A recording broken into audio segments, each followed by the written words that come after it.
እመቤታችንን ማመሰግንበት ፈልጌ አጣው የሚል ሐሳብ አነሳ። ብዙዎች በተለይ ስለ እመቤታችን ክብር ሲያነሱ ቅድስና ሲያነሱ ቃላት የሚያንሳቸው አባቶች አሉ። በዚህ ዘመን ደግሞ ለእመቤታችን የሚሰጡ በተለይ የሌሎችን ቤተ እምነት በተለያየ መንገድ አንስተዋል አንተ በተለያየ ትምህርቶች ላይና አሁንም ማንሳት አልፈልግም። እንደው የድንግል ማርያምን ቅድስና የድንግል ማርያምን እንደው ሄኖክ ምን ብሎ ነው እስቲ የሚያመሰግናት እስቲ ቅድስናዋን እንዴት ይገልጻታል የሚለውን ሐሳብ ላንሳ። አሁን እና አባ ጊዮርጊስ ያመሰገኗትን ከደገምንም በቂ ነው። በእውነት ከኛ ምስጋና ምንም አያረግላትም። በእርግጥ የኃጢአተኛ ምስጋና ለምኔ ነው አትበይ፣ የኔ ኃጢአት ያንቺን ቅድስና ያረክሰውም ብሏል አባ ጊዮርጊስ።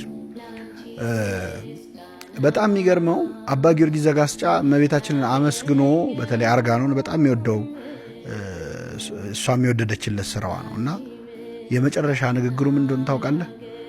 ይቅር በይኝ ላመሰግንሽ ብዬ ተዳፈርኩ ነው ያለው። ደስ ያሰኘውሽ መስሎኝ ነው ያለው። እና እመቤታችን ያው ደስታ ናት፣ ሰላም ናት፣ እረፍት ናት። እግዚአብሔር በቅፎ ያረፈ ነው፣ እኛን ለማሳረፍ አታንስም። ስለዚህ እንደዛ ነው። እጅግ አድርጌ አመሰግናለሁ ዲያቆን። እንግዲህ ከ15 በላይ መጽሐፍቶች የመጨረሻው መጽሐፍት ለግሸን ደብረ ከርቤ የተበረከተ መጽሐፍ ነው። ለእናታችን ቤት ከ15 በላይ መጽሐፍቶች ተጽፈዋል በመምህር ዲያቆን ሄኖክ ኃይሌ። ከ6 በላይ ፊልሞች ተተርጉመዋል። ብዙ ጊዜ ስላየው ነው ስለ እመቤታችን ስታነሳና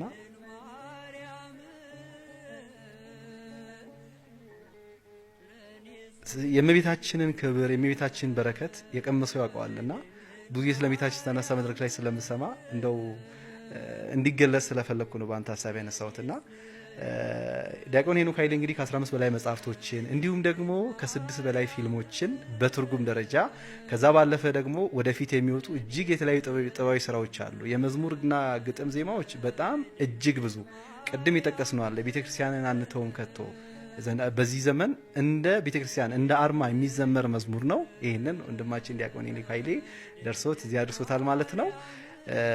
በድጋሚ እንኳን ለጌታችን ለመድኃኒታችን ለኢየሱስ ክርስቶስ የትንሣኤ በዓል በሰላም አደረሰ ማለት ፈልጋለሁ። አብራችሁን ስለነበራችሁ እጅግ አድርጌ አመሰግናለሁ። አክብረኸኝ በጣም እኔን ጥያቄን ሳትንቅ ስለመጣክ እጅግ አድርጌ አመሰግናለሁ መምህር። እኔም አመሰግናለሁ። መልካም በዓል። አሜን። ምን ያህል